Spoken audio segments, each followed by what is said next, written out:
Hey guys, and welcome back to my channel. In today's video, I'm finally bringing the content that I've been saying I was gonna do from time. Ugh, that's so that's too Toronto. And in today's video, I'm finally gonna give you guys the content I've been trying to. It was just the means of figuring out how exactly I wanted to deliver it to you guys. Okay, so a girl like me, I'm on TikTok, okay? I'm always on TikTok. So I decided that, okay, when I see a video I agree with, or I think that I could even have something to say, I'm gonna save it to film a YouTube video about it. I have a lot of videos saved. I have just under 100 videos. So depending on how this goes, I think I'm gonna try like 5 at a time to see how we're feeling, you know, dip our toe into the water. I have a plethora of them spanning from bad hairdos to hot takes, so I'm excited about it. I really am. I'm sorry that this particular video took so long to come out, and trust me, I got a backlog. So I have my TikTok videos ready. I'm gonna start from the bottom, work my way up. Also, if you guys couldn't tell already, I live in Toronto, and I feel like in Toronto specifically, there is a lot to be said when it comes to hairdressers just in general as a whole. And so you may see the content lean a little towards being Toronto centric, but I'm sure other people from anywhere relate to it as well. So I just want to give that disclaimer. If you notice a pattern, that's why. I don't know, which side should I sit on? I think I'm gonna sit on this side for a change, and I'm gonna pop them up right here. Let's start with video number 1. So ignore my presentation because I'm sick, but I'm not even gonna cap to you. I see like everyone's exposing Toronto hairstylists, and I understand like, oh, why would you you're turning on a business, not good, but I'm so sorry. Wallahi, you guys need to be humbled. Wallahi, you guys need to be humbled. I guess we're starting off hot. I'm for the people. I support the people. What can I say? I'm a people supporter on this one. You and me both. both. You're probably thinking, Inez, why would these people ever mess with you? You know, people follow you. You could easily say something about them. These people don't care. They're fearless, which is why I don't feel bad for them. I don't feel bad for them. Shout out to the real ones, though. I give my salute to you. There's a very few, but there are some, like mine, that are good, that care for you, that are there to educate you, that care for your hair. When you find them, keep them. Because if you care for them that much, obviously you're gonna give them business. But personally, me, I'm a gatekeeper before anything. I want her to still be able to be available for me. Like, not to say I'm a gatekeeper, but especially something like this, where it's so specific and where it's so rare, I'm a gatekeeper. I'm team gatekeeper. So y'all, tell me how one time I go to this girl, I get my hair done by her, okay? By the way, I'm not saying names because it's not even one of those. And then she tells me, oh, if I was a company, I would never send my products to you for you to advertise, because to be honest, you're just not that girl. Like, I don't see what, like, this is what I'm talking about. What I'm talking about, as if I said anything yet. When I say lack of professionalism, this is it. Because why are you going out of your way to insult the girl? She's an influencer, very like geographically specific that people recognize her. Like, why are you gonna go out of the way to diss the girl for? Like, for what? Especially when you're a business. Anyhow, she did say her name. I wouldn't even have my friends go to her. Obviously, I'm not gonna want to go. If the first interaction with your company name I hear is negative, you will never get my service, ever. Never. Not even if I'm desperate. Like, no. Some people are just bold with it. I don't know what it is, but mental illness, innit? I don't care if you don't like the customer. There's a certain level of professionalism you have to hold, and a lot of people are lacking that. Like, you get certified to do your lashes, you get certified to do hair, but you guys don't get certified in like basic customer service training skills, communication skills. Like, BFFR. It's crazy. She's talking shit about me to another girl I know. This runs deep. I didn't know it ran this deep. Basically, she starts talking about the drama, and I'm not gonna play that drama because it's irrelevant to this video. The baseline is the disrespect and the unprofessionalism, okay? That's where we're starting, okay? Video number 2. Realest box lux I've ever seen. Barbie dream house pink. Yes, I wanted to talk about the faux lock wave that's going on right now. Personally, to me, depending on what type of hair is being used, they look a lot just like rope twists. Like they're reinventing rope twists, which I'm not bashing on. They look really nice. They look really similar to when I get my retwists. If you were to ask me if I would personally do them, no, because I'm just thinking about the takedown. Like when you take it out, what is it gonna look like? What is it gonna look like a day from now even? Because I'm assuming it's just like, it's the same process, right? Because that's the look. I don't know, but it's very cute. I wanna talk more on these the more it pops up, but we'll see how long it lasts. Honestly, it could just be like a wave. I came across this tweet earlier today and I had a whole rant on Twitter, and of course this is a reply to a tweet, and she has a little picture and it reads, "If you can't afford the braids, did you ever think the braider wasn't marketing to you? You're not the demographic, babe, and that's okay. Somebody gonna pay $800 for the braids, not me and not you, and that's okay." I want to reply first before I hear this lady's reply. I saved them a long time ago. Like, I've definitely watched the video in its entirety, but I don't remember the details. You feel me? So some of you guys are guys, as in hairdressers, some of you guys are crazy. There's no good way to put it. There's no simple way of putting it. $800 for braids is crazy. Be fucking for real.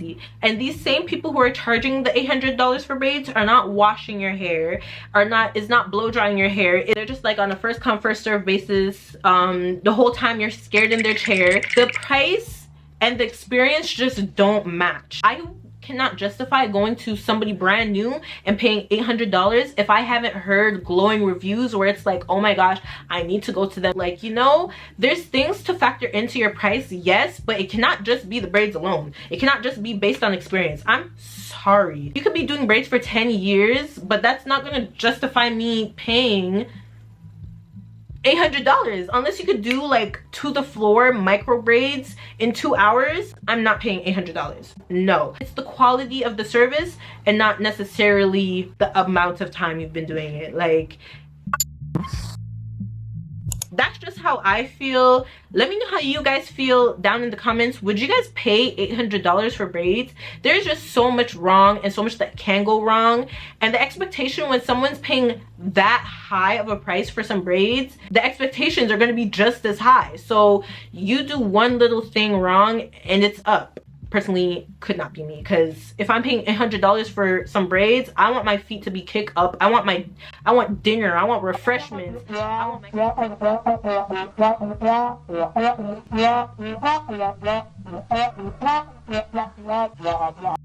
$800. Yeah, but let's continue. Let's hear what old girl has to say. of course I'm gonna bring it to TikTok because some of y'all need to listen. All right, so let's read. And I'm gonna bring it to YouTube. That are charging $800 for braids are not marketing to the rich people. Her satire is not really my taste, but to each their own. I am using her content, so I'm not gonna complain, child. Not marketing to the rich people, because the rich people are not going to come to you with their hair pre-wash, pre-stretch, and have the parts pre-done. Your marketing strategy is posting on Instagram and TikTok, and you only accept Cash App or Zelle. So please tell me, how are you going to access high power, high dollar clientele? I have never seen Kim Kimble have DM to book on her Instagram comment. To book with her, you have to go through an agency. Let me just say this here first, because anyhow, Instagram makes a bunch of updates that nobody asked for. Anyhow you see an update where business pages actually function like a business, you heard it here first. If you use Instagram as a tool to run your business, which is common, as a tool to get clientele, to make money, there should be a system where you can review their page. It needs to look different, because I need to differentiate, and it's just too casual for me. It's too casual where people are actually trying to do business. I keep it very professional whenever DMing anybody about their business, because obviously I would like that professionalism back. When I go onto the page and it's like a scavenger hunt every single time just to find out what I want to find out, it's When you're looking for somebody, you don't even know, like, there's no way to know if this person is worth reaching out to. And I think it should be. There should be at least a rating system where it's like, this page is like 4 stars out of 5, or, you know, there be live reviews. They make notes. They should have reviews in the form of notes. You feel me? Like, you have a better gauge of who they're talking to, what they're actually getting into, because you go in blind. You go in blind unless it's a personal referral. Like, and it really shouldn't be like that. I should be able to do my own research and, you know, make my own decision based off of review. Literally everything else has a review system but Instagram, which when they do, if they do, you heard it here first. That's all I'm gonna say. That is all I'm gonna say. Instagram, when that happens, run me my check. All of the celebrity stylists are not marketing on social media, just social media. They might post their work, but in terms of marketing strategy, there is more stuff that goes on behind the scenes. You got to start from somewhere, and a lot of these hairstylists are starting from the ground up. But best believe when, you know, they do get that recognition, they get that clientele, that they up themselves. Like, I'm going to give credit where credit's due. They definitely don't just, some. I'm not going to say all, but most that I've seen tend to upgrade. They'll get an assistant, they'll get a studio, you know, they'll hire people for sure. So I'm not looking for people on Instagram and holding them to that standard, because at the same time it's like, okay, well, you're looking for a hairstylist on Instagram, why didn't you go through an agency? And, you know, like, that could easily be flipped. So you are not in a high-end salon on Melrose Place, and you are not using high quality, top dollar professional hair care products. You are in your kitchen in Dallas, Houston, Atlanta, trying to charge $800 and charging people to put their fucking makeup on to be your fucking models. Please. But I do agree with that. I agree with, yeah, $800 is an absurd price to be working out of your home, where $800 can pay a lot of different bills in their own home. So why would they be paying your bills to sit in your chair for 5 hours to look good on your page so you get more clientele and you make more money? And, you know, it's just like, I mean, that's how the business works. But at the same time, for $800, I should choose, even if I want to be on your page. If I'm like, no thank you, you know, no thank you. But sometimes you don't even have a choice. Sometimes they're just shoving the camera in your face, or they're already taking the video behind you and you don't even know, like, you don't recall. Like, feel me? So like she said before, when you have to come prepped, where down to the parts, like, no, no, it's absurd, it's unreasonable, and you can't justify it. Say you charge per product, and if you were to give an itemized list of like what you were charging for, it still wouldn't even be $800. So please. And then you want to put clips in my hair and then tell me it's $10 extra. You have to boil the hair anyways, but you want to charge me $10 extra for boiling it curly? You have to part my hair anyways, but you want to charge me $15 extra for it to be in a triangle? Please. Enough. That's why I just had to leave everything behind. I had to leave it behind, because no, it's ridiculous. The problem here is y'all are letting these fake ass business coaches tell y'all to charge for the lifestyle that you want, but your quality is not matching the price. Kim Kimball can charge $800 to do some braids or do her hair because the quality of customer service and work speaks for itself. Yup. These scamming ass business coaches are telling you to charge your prices higher so that you're able to afford their scamming ass master classes, which is basically telling you you just need to Google. So they are telling you to scam us so that they can continue to scam you. It's a whole pyramid scheme. These braiding shops will gladly braid this Nigerian roots right here, this 4Z naps right here. They will gladly braid it with no issue for maybe at the most like $200. But for you that's charging $800 and you want me to like wash and pre-dry and stretch it, pre-gelled, and hell, probably even start the parting and the braidings for you, you can descend directly to hell. High-end prices comes with high-end quality. If I have to wait until the day of your appointment for you to text me your address, I am not paying them prices. I am at the most paying like $50. Get the my face. I would not pay no $800 to go to someone's house. No. If you have a salon, then I'd be like, okay, there's some legitimacy here. You got to keep the lights on. To work out of your house, no. I'm not going into someone's kitchen. I'm not sitting in somebody's living room. I'm just not doing it. I'm sorry. And y'all be fighting us about those prices because nobody's paying those prices and you need money. No, thank you. Then I feel like a guest in the home, and not that I feel uncomfortable, but it's a vulnerable situation you're putting yourself in when you go into somebody else's home to do a service. When you go into a salon, you see everybody that's there. Like, you know, it's not weird. I feel like it's kind of weird. It is, and it's a vulnerable situation to be in, regardless, for the person who's bringing a stranger into their home and for the stranger in their home interchangeably, like vice versa. I agree with most of what she says. I think what she's trying to say is the audacity to even charge $800 when you're working off of Instagram from your home to begin with. And I didn't actually know. I'm really into MLMs, okay? I'm deep within that community. Don't get me started. I'm not gonna get started. But if you guys did want to hear more about that, I think it's also interesting. So I do want to do more research because I've never seen one that's like about hair or about wigs. It's always been about like protein shakes and workout routines. So if I could find some, that would be a great one. Let's move on.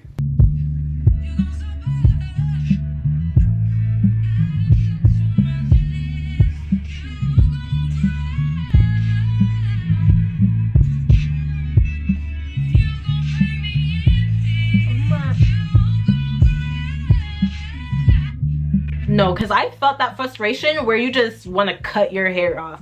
I have felt that. Like, no, because did I tell you guys the story of the last time one of my last hairstyles, I had soft locks, right? It looks so good. Let me insert more pictures. I've showed you guys these soft locks before, but those were one of my last hairstyles, and I really looked at it in my bathroom mirror and I was like, okay, like I could see, because you have to cut them off, okay? And I'm like, yeah, this seems easy enough. But then I got to a part where I couldn't see it and I cut my braid off. Just like that, like my whole braid off. And I've cut my hair more than once because being a black girl, it just happens, okay? It's bound to happen. Even when you're taking out braids, you think your hair is shorter than your hair is, and then you cut the braid and girl, if you know, you know. Just go bald like that, she's bold. But it looked good. It looked good, I'm not gonna lie. I definitely had to hop on this wave because baby, when I tell you I was in distress taking the locks out, then I had the locks snatched out at work at the top of my damn head and I was ready to quit that day. 0 out of 10 would not recommend. My hair grew back eventually. Maybe just one more. Graham, a 0.5, a 0.3. Because why do they charge for every little thing? Every little thing. Actually, let me read this is why I'm going back to the aunties. We should have been stayed at the aunties, because if you have to tell someone to come prepared before they even get there, you don't know how to do hair. You don't know how to do hair. The practice is you already have your hair out a little bit. You want to let your hair breathe before you go manipulate it again. You won't go in with a style already in your hair, okay? That should be the bare minimum. Not even. I would wash it, obviously, but I feel like if I'm going to get my hair done, that they should wash it for me. Like, I want my hair to be squeaky clean right before you put my hair in. I want my hair to be at its freshest. And then there's like hidden charges, but then you get there and it's an extra $100 and something. Plus you were trying to tip them, but now you can't tip because I don't have nothing left for you. Like, no. And it's always some absurd price. Like, if you're gonna charge extra for anything, let it be like $5 extra. Why is it a whole $15 to get some cute parts? Like, I could go on for days about this, I promise you. Oh, and I wanted to say that a lot of these stylists will tell you to come with your hair straightened or blow dried because they wanted to make it seem like they do hair so well, right? A lot of the time you don't see 4C textures on their page. Like, everyone's hair is gelled down to the max, but you will never see texture ever. It's always so straight, it's gelled down, it's flat. Like there's never any texture. It's kind of messed up because then you just expect that's what your hair is going to look like when you go in, and then it doesn't look exactly like that because your hair is textured, so it can get a little bumpy like after a day once the gel starts to dry. Like, you know, it just puts false expectations, and then people are unsatisfied because you're not being real, you're not being true. Also, if you're straightening hair before putting it in braids, you don't know how to do hair for real, and they're just upholding an aesthetic. They're not there to care for your hair. When I go for a hairstylist personally, I go for hair care, not for just a style. If you strictly do styles for how it's gonna look, then that's your prerogative, that's okay. But when I look for a stylist, I look for someone who's gonna care for my hair and like give me realistic expectations. There's never a consultation like that, I find, with a lot of hairstylists. I'm not saying every hairstylist, but let's just say it's a vast majority. Like, there's enough evidence to back it up. And I have a low battery, so yeah, that's gonna be my last video. I really enjoyed making this content. I really didn't think I had that much to say, but a girl can talk. So if you guys like this video as much as I liked making it, please leave a like down below and subscribe if you want to see more. I'm not gonna bore you guys with my real life, so let's just keep it cute, and I'll see you guys in the next one.